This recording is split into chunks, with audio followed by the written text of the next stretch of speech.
அண்ணே ஃபெயில் ஆகும்னு நினச்சி போனீங்க, பாஸ் ஆகிருந்தது. உங்கள் மனநிலை எப்படி நடந்தது? அது ஏன் கேட்குற கோவாலு? நான் வீட்டில் கிளம்பும்போது எங்கள் அப்பாக்கிட்ட சொன்னேன், டேடி கன்ஃபார்மாக ஃபெயில் ஆயிரும் டேடி அப்படின்னேன். உடனே எங்கள் அப்பா சொன்னார், போனால் போட்டுன்னு செல்லம், டோன்ட் வரி, நமக்குன்னு தான் கவர்மெண்ட்டு வருஷத்தில் 2 எக்ஸாம் வைக்கிறாங்க. ஏப்ரலில் ஃபெயில் ஆனால் அக்டோபர் நவம்பரில் ஒன்று எழுதுகிற மாதிரி இருக்குது. மனம் தளராதே, போனால் போகட்டும்.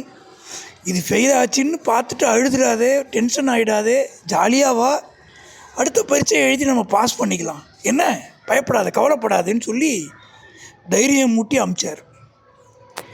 ஒரு உறுதியான ரிசல்ட் எதிர்பார்த்து நான் போகிறேன், ஃபெயில் ஆகும்னு.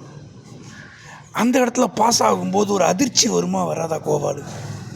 நான் பக்கத்தில் இருக்கவங்களெலாம் கேட்குறேன், இந்த நம்பரை பாரு, நெசமாலும் எனக்கு கண்ணு தெரியலையா பாருன்ற, எல்லாம் பாஸுன்றாங்க. எனக்கு இந்த அதிர்ச்சியில் கோபாலு, எனக்கு சினிமா அதிகம் போக மாட்டேன்.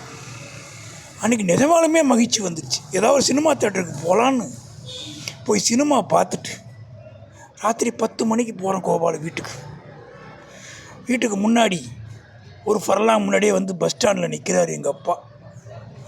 நான் போன உடனே ஓடியாந்து என்னை கட்டி பிடிச்சி, சாமி பெயிலானா போயிட்டு போகுதுன்னு சொன்னேனே, ஏன் மனம் தளர்ந்துட்ட?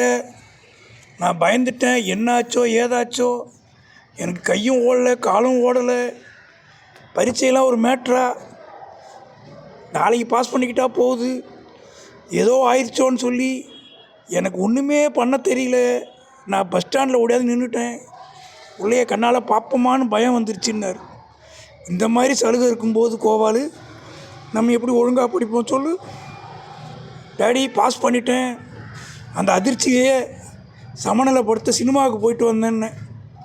நீ எங்கே வேணாலும் போ, ஒரு வார்த்தை சொல்லிட்டு போகக்கூடாதா? எங்கள் பதட்டம் உனக்கு தெரிய மாட்டேங்குதே அப்படின்னார்.